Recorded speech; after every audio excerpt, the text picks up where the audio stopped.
If you've ever been really confused by all the dating advice out there and whether it will actually help or not, in this episode, part 1 of 3, I'll talk about the worst dating advice for women over 40 and why it's the worst advice, plus what to do instead. Let's get started. Welcome. I'm so excited you're here. Today is a very important topic, and I'm actually doing 3 parts on it. And it's the worst dating advice for women over 40. We're going to break down each piece of dating advice and why it's the worst advice and what to do instead. So let's get into this. The first thing that I've seen out on the interwebs or in books or whatever it is this idea and concept of using complicated, inauthentic phrases or scripts to, quote, keep a guy's interest. For example, the top phrases that will instantly keep a man's interest, or what to text a guy so that he'll never leave you. How to get your man to stay. Follow this script. Say these magic words in this order at this exact time in the dating phase. These are things you should never ever say to someone you want to stick around. I like you. I want this to go further. I can see a future with you. I'm falling for you. These are all really bad things to follow, and I'm going to talk about exactly why. But even the more subtle version is insidious, like be sure, very sure before you speak. Spend time reflecting and journaling and preparing ad nauseum, because you should never really speak your mind. So I would say the opposite of that is true, because sometimes things just need to come out. And you need to be open to spontaneity, even if it feels really weird. The reason I'm bringing this up is what this dating advice is really about. It might be phrased as seduction or the art of seduction or the art of flirting or whatever word they use. But really, it's about how to control, direct, engineer, exploit, manipulate, maneuver, control others into getting what you want. But the funny thing is, it's not what you really want. This is about advice that teaches you to be ashamed and terrified of your own voice, your own authentic expression. It shows you to avoid letting the words and feelings tumble out that are on your heart, to not be real. And that's what this dating advice is really about. If you've ever been made wrong, this is probably a hook you're stuck on. And I, for one, was really stuck on this, and I had tons of self-doubt. My mind was always spinning around in things like, oh, what should I say? What will he think if I say this? What tone should I use when I bring up this topic? Oh, this isn't the right time. He's upset, or we're busy, or we need to be in the perfect time or the perfect place for me to bring this up, which, of course, never happens. And the consequences of taking this advice is what I call verbal constipation. You have this stuck expression. You're putting on a front. You're never connecting to someone on a deep, authentic level. You're not feeling that sense of connection you're looking for. And that's what a lot of women I've worked with over the years have said to me. They're like, I just don't feel that connection. I don't feel that deep heart-to-heart pull that I'm looking for. And this is one of the reasons why, because you're holding back and you're putting forward a false or a persona that is not really truly authentically you. So of course, the consequences are going to be you'll attract someone that is not compatible to you. They're not going to be interested in you because they're going to sense underneath it all that you're not being real. Of course, there's other reasons why someone says they're not interested. There's a whole host of reasons. But I'm talking about this specific reason. If you feel like this is happening to you over and over again, and this is one of my patterns in the past as well, is I put forward what I thought I should say or who I thought I should be because I really wasn't clear on who I was as a person. I wasn't clear on who my true self was at the time. And so I put forward, well, this is who I think I should be. This is who I think he will like. This is this type of guy, so therefore he'll be interested in this type of woman. And it was always very calculated, very inauthentic. And so you can imagine the kinds of connections I had were not real connections. And I ended up having to chase after something that wasn't even real, something that neither of us wanted. And yet at the time, I convinced myself that this was worth it. Oh, this is the man of my dreams. And he just doesn't realize it yet. He's running in the other direction. Meanwhile, Mr. Right doesn't run, but of course I didn't know that at the time. And you keep chasing because you're like, well, I've started this, I've put it in motion. This is what other people are telling me to do. This is what these books and blogs and courses and people are saying, that I need to say these things and be this way and act this way and show up whatever way. It's not me, but I don't really know what to do, so I'm going to follow this advice. And so either way, you end up with no connection or potential. Maybe you've tried to jerry rig some kind of connection or force it to happen, which just feels awful. It feels, your self-esteem goes down the toilet, for one thing. It's confusing. And the person is not all in. Their heart is not in it. And so do you really want to force someone into something that they don't really want? And I will ask you this. If you were to be real with yourself, if you were to be honest right now, do you really want it either? And usually the answer is no, I don't really want this. This person is not really for me. And so the consequences of following this kind of advice runs very deep. I want to now go into the limiting beliefs that, may cause you to want to do something like this and to follow this worst dating advice. The number one thing is fear of showing up as yourself. And again, if you've been made wrong or depending on the way you were raised, you may be terrified to be yourself. I can't show up fully. That's too scary. So a pseudo connection is better than nothing.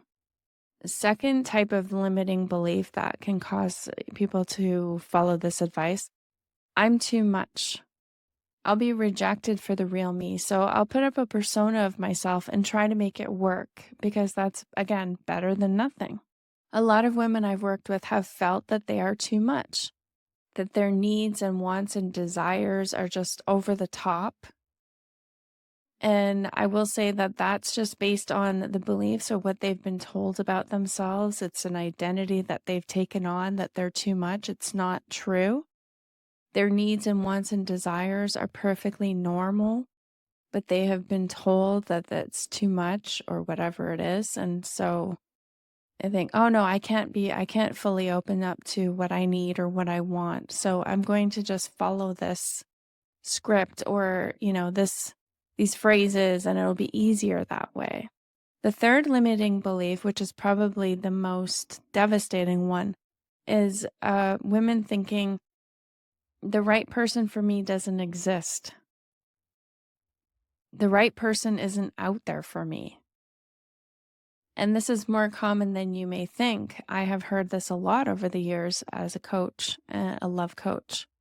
And I personally did feel this way at some point. I was like, well, there is no one out there for me who's really going to show up with me and to give me the life I want and to connect with me in the way that I want it to happen. It just doesn't exist. And of course, you can see how devastating that belief is because it's all encompassing.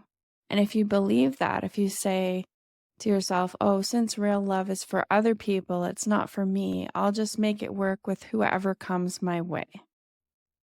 And so you can be very susceptible to this kind of advice if you're believing these limiting beliefs. What it comes down to is really forcing a connection where there isn't one, i.e., chasing after love. Anytime we're chasing after someone who's unavailable or chasing after love, it's because we think that we can force the connection. Oh, if only he could see. If I could just make him see it in this certain way or come around or whatever it is, he'll see that this is perfect for us. But then when you really sit down and feel into it, you don't want it and neither does he. And so it's a futile chase. The turnaround starts with making a decision to show up authentically and to go after what you truly want. In other words, if you're asking, well, how can I stop doing this? That is the starting point. You're making a decision. I'm not going to do that anymore. I'm going to start the process, the baby steps of showing up authentically. And I'm going to really spend time tuning into my heart to ask myself what I truly want. And I'm going to start to share that with people that I trust or that I feel there is a connection of some kind. There is a potential of some kind. And I will start to slowly share my true authentic self with them in a way that is natural and unfolds spontaneously. And the way to do that is to connect with your heart on a regular basis as a daily practice. Write out some scenarios of the relationship that you want. How do you want to spend your time with them? Do you want to have breakfast every morning, dinner every night? Do you want to have alone time and then together time? Do you want to go on big adventures or do you want to have a quiet and peaceful, contented life with them? These are all very important questions. And often we don't go to these spaces because we think we want a list of, height and hair color and job status and all those things, which are important. But the most important thing is how you're going to live your life with this person. That's true compatibility and how you want to feel around this person. So part 2 of turning this around is to get connected to the feelings that you want to feel when you're with this person. For example, supported, connected, loved, appreciated, respected, adored, whatever it is. Write these things out so you have a clear idea of what your heart is saying that you want. So start the process of being authentic, and you won't have to follow the worst dating advice. You'll be making real, honest connections with people who have actual potential. So going over this again, first part is we talked about what is the worst dating advice. So it's using complicated, inauthentic phrases or scripts to keep a guy's interest. So, these are the top phrases these are the magic words to say, and this is the script I'm going to follow to keep a man. And the subtle version of that is when you're being told, well, be very, very sure before you speak. Hold back a little bit. Don't really be completely honest with how you feel in case it's too soon, or you don't want to jump the gun. You don't want to seem needy. So that's the insidious, more subtle version of that kind of advice. And what this dating advice is really about is it's, touted as seduction and flirting, but really it's manipulation, it's control, it's being inauthentic. And we need to be able to face what we're actually doing without judgment. And that's what I teach women in my courses and in my coaching, is how to be okay with the decisions we've made, how we've shown up. It's okay to be aware and then accepting of how we have been up until this point, and then making a new decision. And so the consequences of taking this kind of advice is, again, the stuck expression.